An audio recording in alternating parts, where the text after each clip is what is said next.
संख्येने आलं. खरं म्हणजे तुम्हाला पाहिल्यानंतर मला असं वाटतं की आपण जे इथं बसतात खरी परंपरा आपली ही आहे. या ठिकाणी धर्म जात भेद कोणत्या प्रकारे या ठिकाणी न मानता खरं म्हणजे श्रद्धा देवांची भक्ती असेल तर त्याचं प्रदर्शन करू नये. सगळ्यांनी गुण्यागोविंदाने राहावं ही जी शिकवण दिलेली आहे हे कम्युनिस्ट पक्षानं सातत्यानं हे अंगी बाळगलेलं आहे. आणि आमचे सर्व सभासद जे आहेत हे सुद्धा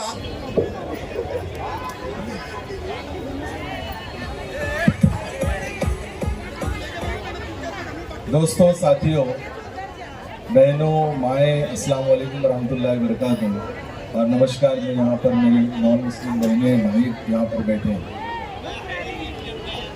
सबसे पहले तो मैं बहुत बहुत मुबारकबाद देता हूँ कि आप सब लोग इतनी बड़ी तादाद में कम्युनिस्ट विचारों को सुनने के लिए यहाँ पर आए। सबसे पहले बहुत बहुत मुबारकबाद तमाम महिलाओं को, तमाम पुरुषों को, नौजवानों को कि आज भी वो विचारों की बात सुनने के लिए इस देश के अंदर सोच रहे हैं, लेकिन उनको कहीं ना कहीं प्लेटफॉर्म नहीं मिल रहा है। तो एक प्लेटफॉर्म सजा है, यहाँ से ऐसे विचारों की बात होने वाली है, ऐसी बातें आपको सिखाई जाने वाली है, ऐसी मार्गदर्शन आपको करने वाले हैं जिस मार्गदर्शन को लेके आप अपने आने वाली जो जिंदगी है उसके अंदर सामाजिक जीवन किस तरीके से जीना चाहिए, राजकीय भूमिका किस तरीके से लेनी चाहिए और अपने आगे संघर्ष किस तरीके से करना चाहिए, वो सिखाया जाने वाला है। मैं बहुत आभारी हूँ यहाँ पर कॉमरेड सुभाष लांडे जी का और हमारे अभी प्रदेश सरचिटनीस मुस्लिम आरक्षण संघर्ष समिति के मुस्लिम खान साहब भी यहाँ पर होंगे, अकीब दफेदार साहब भी यहाँ पे होंगे और कॉमरेड आत्माराम विशे साहब भी यहाँ पर हैं। ये सारे लोग यहाँ पर मंच पर मौजूद हैं, इनका बहुत बहुत अभिनंदन। और एक ऐसे शख्स का अभिनंदन करना चाहिए भिवंडी शहर को जिसका नाम संघर्ष से जुड़ा हुआ है, जिसका नाम मजदूरों की लड़ाई से जुड़ा हुआ है, जिसका नाम वंचितों की लड़ाई से जुड़ा हुआ है, जिसका नाम गरीबों की लड़ाई से जुड़ा हुआ है। मैं जोरदार तालियों से अभिनंदन करता हूँ डॉक्टर कॉमरेड विजय कामले सर का। सर थैंक यू कि आप लोगों ने, आपने भिवंडी शहर में मजदूरों, गरीबों, वंचितों का संघर्ष जारी रखा है और हमेशा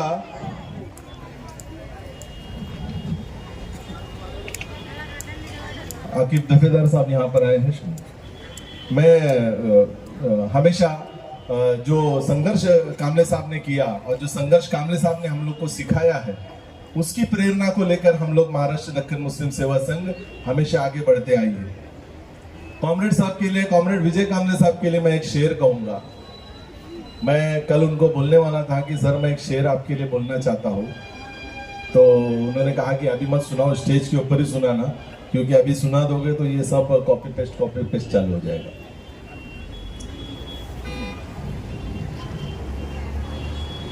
सर, आपका संघर्ष, आपकी जुस्तजू जो आपने भिवंडी शहर के लिए काम किया उसके लिए बहुत बहुत मुबारकबाद। आप लोगों ने, आपने जनताओं के अंदर एक विश्वास जगाया है कि जहां पर पैसा, जहां पर ताकत हो उसके वहां पर अगर विचार डाले जाए तो ये पैसे की ताकत को, ये जो दबाव की ताकत है इसको, ये विचारों की ताकत हरा सकती है। ये काम आप लोगों ने आज करने का काम किया है साहब। आज बड़े बड़े विचारवंत यहाँ पर आने वाले हैं, मोहसिन साहब यहाँ पर आने वाले हैं, उनको सुनने के बाद शायद आपके विचार बदल जाए। अकीब दफेदार साहब यहाँ पर बोलेंगे, उनके बोलने से शायद आपको समझ में आ जाए कि ये किस चीज की लड़ाई है। जब मैं कम्युनिस्ट सुनता हूँ तो मुझे ऐसा लगता है कि विचारों की लड़ाई वाले लोग, जब मैं कम्युनिस्ट सुनता हूँ तो मुझे ऐसा लगता है कि संघर्ष करने वाले लोग, मजदूरों के लिए संघर्ष करने वाले लोग, वंचितों के लिए संघर्ष करने वाले लोग, ये सारे लोगों की जो लड़ाई है ये कम्युनिस्ट पार्टी आज लड़ते आ रही है। मैं उनकी बात हमेशा, जब उनके साथ में रहता हूं तो मुझे लगता है कि एक प्रेरणा मुझे मिलती है लड़ने की, और उसी प्रेरणा को लेकर महाराष्ट्र दक्षिण मुस्लिम सेवा संघ आज आगे बढ़ रही है। पूरे भिवंडी शहर के अंदर हम लोग काम कर रहे हैं। इसकी जो प्रेरणा का स्रोत है वो आपको अगर जानना है तो वो स्रोत डॉक्टर कॉमरेड विजय कामले सर ही है।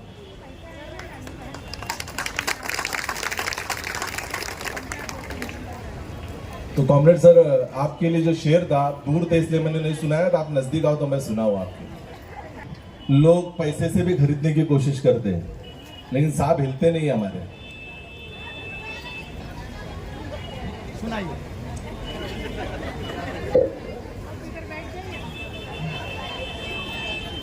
धोखा वफा की राह में खाए हैं हम जरूर।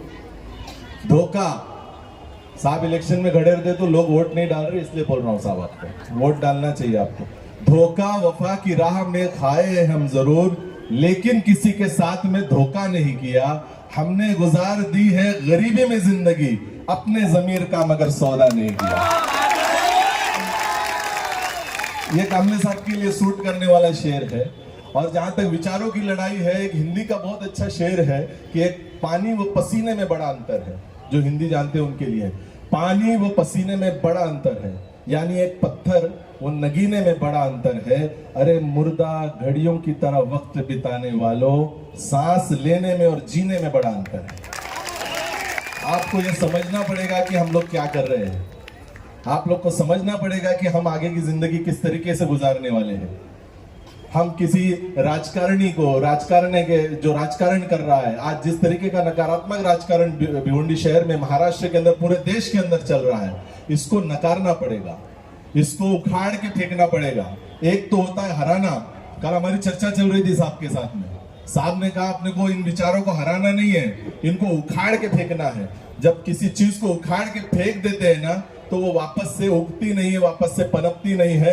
तो जो गलत राजकारण आज हमारे देश के अंदर हो रहा है, जो गलत नीतियां हमारे देश के अंदर बनाई जा रही है, ऐसे नेताओं को उखाड़ के फेंकना है हमको। आने वाला वक्त हमारा वक्त है, आने वाला वक्त विचारों वालों का वक्त है, जो विचार सुनेंगे, जो विचार के तहत चलेंगे। आने वाला वक्त उनका है। ये विचार, ये सारी चीजें अपने दिमाग में बिठा लो और आने वाले वक्त में ऐसे नकारात्मक राजकारण करने वाले लोगों को उखाड़ के फेंकने का काम हम सब मिलके करने वाले हैं। हमेशा रास्ते का आंदोलन साहब ने सिखाया है। दो ही लड़ाई सिखाई साहब ने, एक राजकीय लड़ाई होती है बोले, एक रास्ते की लड़ाई। रास्ते की लड़ाई पे ज्यादा विश्वास करो, रास्ते की लड़ाई पे, जनता की लड़ाई पे ज्यादा विश्वास करो। लोगों को साथ में लो, लोगों को जोड़ो और लोगों के लिए काम करो। ये लड़ाई साहब ने हमको सिखाई है। हिंदू मुस्लिम नहीं करने की लड़ाई हमको सिखाई है। पेट की लड़ाई किस तरीके से लड़ी जाती है वो साहब ने हम लोगों को सिखाया है। हम सब की तरफ से साहब को मैं बहुत बहुत शुक्रिया अदा करता हूँ कि साहब ने कम से कम हम लोगों के अंदर तो एक काम किया है, हम लोगों तो कम से कम जिंदा करने का काम किया है। मुझे बड़ी खुशी है। साहब ने कहा कि मरने के बाद शायद हम लोग जिंदगी बन सके, ना खासदार बन सके, ना नगर सेवक बन सके, लेकिन मरने के बाद पुतले जरूर हमारे लगेंगे, क्योंकि हम लोगों ने कुछ अच्छा काम किया। एक सुकून होना चाहिए, एक आत्मसम्मान होना चाहिए, आत्मसम्मान की जिंदगी, सुकून की जिंदगी होनी चाहिए। वो चीज आप लोगों को सिखाने का काम हम लोग कर रहे हैं। आप लोग से एक ही निवेदन है कि जुड़िए, क्योंकि आने वाला वक्त, आने वाला जो हमारा टाइम है वो बहुत कठिन होने वाला है, क्योंकि पूरे देश के अंदर एक नकारात्मक राजकारणी लोगों ने कब्जा किया हुआ है। इस राज्य के अंदर भी नकारात्मक राजकारणी लोगों का कब्जा हो गया है। 5 साल तक लगातार आपको संघर्ष करना पड़ेगा, 5 साल तक लगातार आप लोगों को इनसे लड़ना पड़ेगा। लड़ने के बाद भी आपको कुछ हासिल होने वाला है। बिना लड़े आपको ये लोग एक फूटी कौड़ी भी देने वाले नहीं है, ये मैं आपको गारंटी के साथ बोलता हूँ। टोरन जैसे मुद्दे, मुस्लिम आरक्षण जैसे मुद्दे, ऑटो ड्राइवर रिक्शा वालों के मुद्दे, गरीबों के मुद्दे, कोई भी आने वाला नेता मुझे नहीं लगता कि इन मुद्दों को उठा रहा है। इलेक्शन आता है, इलेक्शन लड़ते हैं, जीतते हैं, चले जाते हैं, लेकिन यहाँ पर कम्युनिस्ट पार्टी, डॉक्टर विजय कामले और उनके साथ में हम लोग और पूरी टीम हमेशा आपके मुद्दों को लेकर रास्ते पे रहती है। ये जरूरी है, ये जिंदा रहने के लिए जरूरी है। क्या एक शेर वो भी था कि उसूलों पे अगर आ जाए तो टकराना जरूरी है, और अगर जिंदा हो तो फिर जिंदा नजर आना जरूरी है। ये कहकर मेरे 2 शब्द खत्म करता हूँ। जय हिंद, जय महाराष्ट्र। तो मुझे भी लगा 1-2 लाइन इनके लिए और तुम्हारे लिए बोला जाए, इसके लिए फिर खड़ा हो गया। मैं बार बार इसलिए खड़ा हो रहा हूँ क्योंकि नीचे से लोग नहीं दिखते, अभी ऊपर आने के बाद सब चेहरे दिख रहे। आपको जिंदगी भर मोहब्बत करने वाले लोग मिलेंगे, आपको जिंदगी भर मोहब्बत करने वाले लोग मिलेंगे।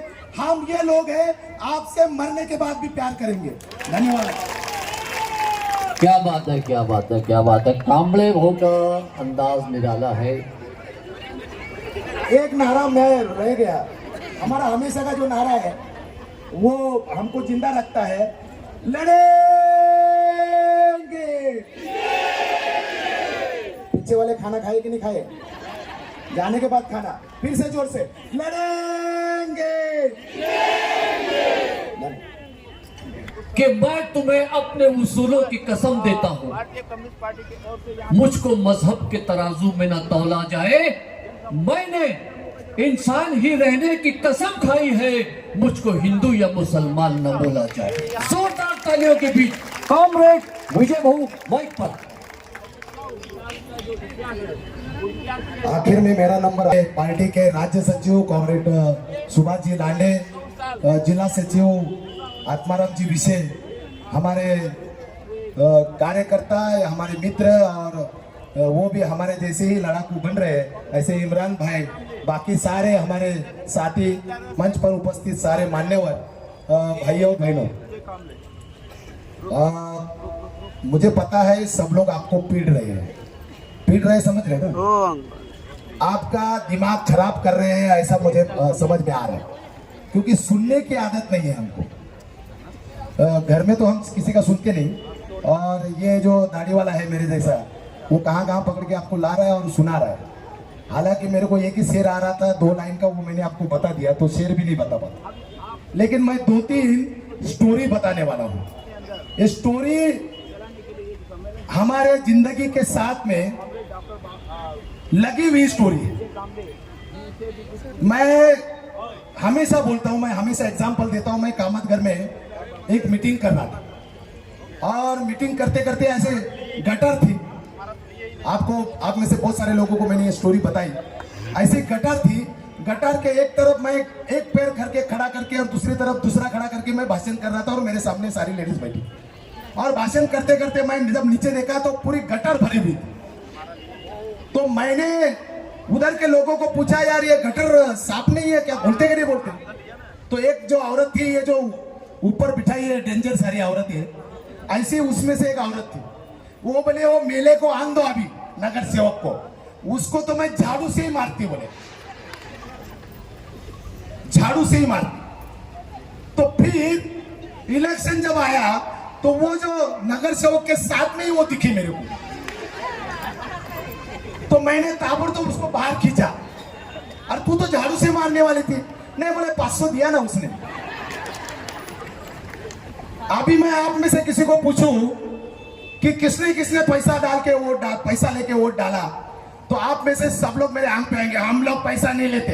अभी हमको मालूम है, हम इलेक्शन में घूम रहे हैं, कौन कौन ले रहा है, कौन कौन। उसी के ऊपर एक जोक बता रहा हूं। हम लोग क्या करते हैं, 5 साल तक उसको गाली देते, 5 साल के बाद फिर उसी के पास जाते। उसके ऊपर एक जोक है। जो लोग हिंदू हैं, हमारे कॉमरेड पानसरे ये जोक बताते थे। जो लोग हिंदू हैं, उसके अंदर एक वट पूर्णिमा नाम का एक त्योहार है, पता है? वो एक झाड़ को गोल गोल धागा पहन के घूमते हैं, और ये मांग करते हैं कि 7 जन्म तक यही पति मुझे चाहिए। ऐसी एक हिंदू औरत झोपड़पट्टी में रहती थी, और उसका मर्द बहुत पीता था। वो बेचारी, वो पीता था, आता था, मारता था, वो परेशान थी उसने बाजू वाले को बोला, यार इसको समझाओ, पी रहा है, बहुत मार रहा है। बाजू वाले ने समझाया, वो समझने को तैयार नहीं, वो फिर पी के आ रहा है, फिर मार रहा। फिर उसने नगर सेवक को बोला, नगर सेवक ने समझाया, वो समझने को तैयार नहीं, फिर पी रहा है, फिर मार रहा है। फिर एक दिन वो पुलिस स्टेशन में गई, पुलिस ने 2-4 थापड़ लगा के उसको समझाया, वो समझने को तैयार नहीं, वो फिर पी रहा है, घर में आ रहा है, फिर धो रहा है, मजा ले रहा है पिक्चर देख के डिसुम की। फिर वो औरत सोचने लगी, साला मरेगा तो ठीक है, एक बार जान छूट जाएगी। वही औरत वट पूर्णिमा के दिन उठती है, एक थाली लेती है, वही वट को गोल गोल घूमती है, बोले यही पति 7 साल तक जन्म तक। हमारे जो मेहमान है वो यहाँ पे पधार गए हैं, उनका मैं आप लोग सब लोग ताली बजा के स्वागत कीजिए। स्वागत करके फिर मैं बात करूंगा वापस, और फिर मैं बताऊंगा कब कौन सा कैंप लगने वाला है। आखिर में मुझे मालूम है आप लोग क्या सुनना चाहते हो। हम समझाने की कोशिश कर रहे हैं आपको कि बेहतरीन जिंदगी, स्वाभिमान की जिंदगी, आत्मसम्मान की जिंदगी हमारा हक है। हम लोग क्यों लाचारी की जिंदगी जी रहे? क्यों हमको एक दूसरे के सामने हाथ पसारना पड़ रहा है? क्योंकि हम सहन कर रहे हैं, और इसके वजह से हम लोग और खड्डे में जा रहे हैं। और एक जोक बताता हूं। एक खेड़े गांव में एक किसान था। अजान हो तो खेड़े गांव में सुबह सुबह डब्बा लेके बाहर जाना पड़ता है, मालूम है कि नहीं मालूम? तो सुबह सुबह जा रहा था डब्बा लेके, और एक जगह पे बैठ रहा। तो उसके बाजू में पुलिस थी, वो बोला ए इधर मत बैठ। तो वो सोचने लगा साला मैं रोज इधर बैठता हूँ, ये कहां से आया? बोला क्या हुआ? अरे बोला इधर मत बैठने तो मेरी नौकरी चली जाएगी। तो फिर वो किसान सोचता है कि साला मैं रोज यहां बैठता हूं, इसकी नौकरी नहीं जाती, आज क्या? तो वो पुलिस को पूछता है क्या हुआ क्या? तो बोले तेरे को बोला ना इधर नहीं बैठने का, अगर तू इधर बैठ गया तो मेरी नौकरी चली जाएगी। तो साला मैं उसने पूछा मैं रोज यहां बैठता हूं, तेरी नौकरी नहीं जा रही, आज क्या हुआ? तो वो पुलिस बोला कि ये रास्ते से मिनिस्टर जाने वाला है, उसने अगर तेरे को यहां बैठा हुआ देखा तो मेरी नौकरी चली जाएगी। फिर वो किसान शांति से पुलिस को बोलता है कि तू डर मत, तेरी नौकरी जाएगी नहीं, क्योंकि मिनिस्टर के साथ में मेरी सेटिंग है। तो पुलिस और भड़कता है, चला गवर्नमेंट का ऑफिसर मैं, ये खेड़े गांव का किसान, इसका क्या सेटिंग होगा? बोले वो डंडा लेता है और शुरू हो जाता है, बोले क्या तेरी क्या सेटिंग है? तो बोले उसकी मेरी सेटिंग ऐसी है कि 5 साल में एक बार उसको मैंने वोट डालने का। क्या करने का? 5 साल में एक बार उसको मैंने वोट डालने का। उसके बदले में वो वहां पे क्या करता है मैं पूछूंगा नहीं, और मैं यहां पे क्या करता है वो मुझे पूछेगा नहीं। ये हमारी सेटिंग है। ये खाली किसान की सेटिंग नहीं है, ये हमारी भी सेटिंग है। हम भी कुछ भी नहीं पूछते, खाली वो जो भी रेट खुलेगा लेने का, चुपचाप डालने का। 5 साल वो उधर मजा कर रहे हैं, 5 साल हम इधर भुगत रहे हैं। हम आपको समझाने की कोशिश कर रहे हैं, अच्छी जिंदगी अगर हमारी है, हमारा हक है, और वो देने का अधिकार अगर सरकार का है, तो सरकार को चुप बैठने देने का नहीं। पति एक दिन पैसा नहीं देता तो उसको चुप बैठने देते क्या? तुम देते क्या? उसको तो थोई करते तुम लोग। कई लोग रोते रोते आते हैं हमारे पास। कल हमारा रेहान भाई बोल रहा था, कहा है रेहान भाई? बोले यार बीबी ने कल बहुत किरकिरी कर दी यार, उसने ये ड्रेस सीख दिया है मेरे। तो मर्द के सामने किरकिरी कर सकते हैं, तो मर्द जिसके बीबी नहीं है, वैसे नरेंद्र मोदी के सामने किरकिरी करने में क्या फर्क पड़ता है तुमको?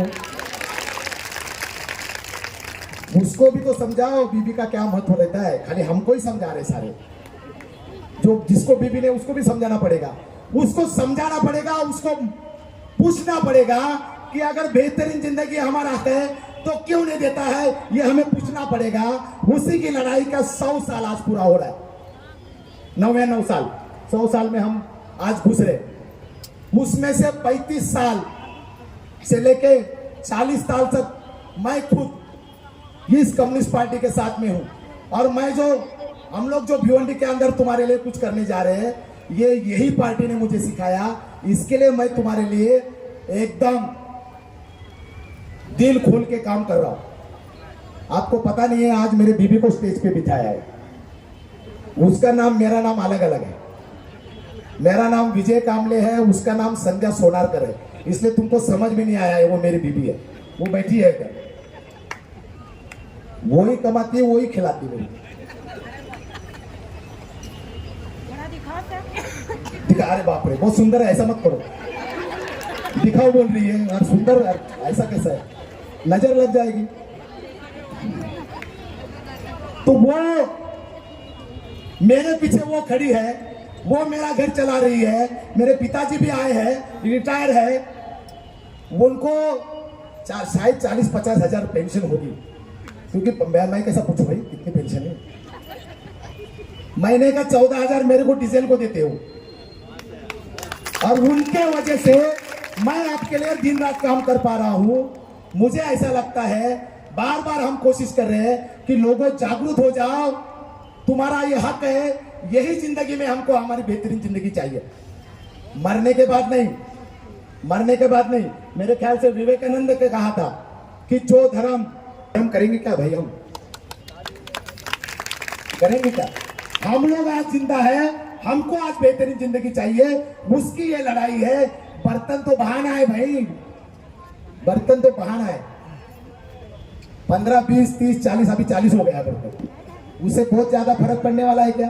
थोड़ी सी स्कॉलरशिप दे रहे, उससे बहुत ज्यादा फर्क पड़ने वाला है क्या? लेकिन हमारा हक है, वो कोई तो छीन रहा है, उसको हमको सीधे ढंग से बैठने देने का नहीं, ये संकल्प करना है। तुम लोग साथ में रहेंगे कि नहीं रहेंगे? आधी औरत बोल रहे हैं मर्द के साथ में नहीं रहती सीधे ढंग से, तेरे साथ क्या रहेंगे? ताहिर भाई, ताहिर भाई, फिर मैं पूछता हूँ, आप लोग साथ में रहेंगे कि नहीं रहेंगे? अभी सब लोग ने हाथ ऊपर कर लिया, तो भाषण बाकी है, कोई उठेगे ना तो मैं उधर खड़ा हूं। मैं आपको और बता रहा हूं, मेरी बीवी बैठी फिर भी बता रहा हूं, तुम्हारे से बहुत सारे लोगों को बोला हूं। आपको क्या लगता है कि हमने बुर्खा पहन लिया तो ये दाढ़ी वाला क्या पहचानेगा? कॉलेज के टाइम में एक बुर्खे वाली पटाई थी,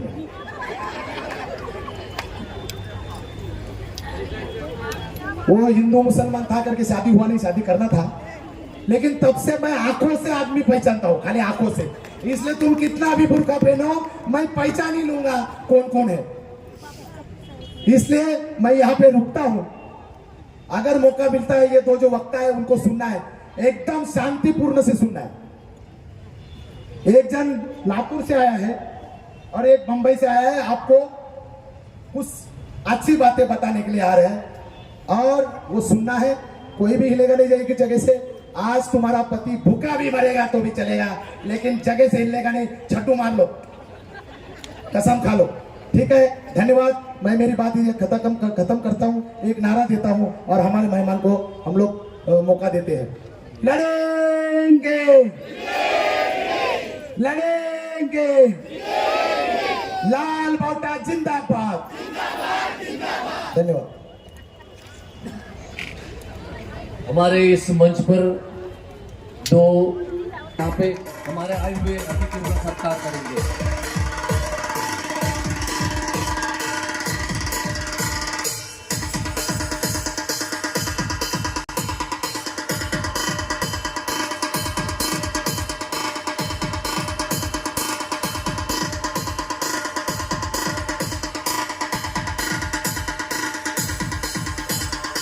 आकिफ दफेदार साहब मुख्य वक्ता यहाँ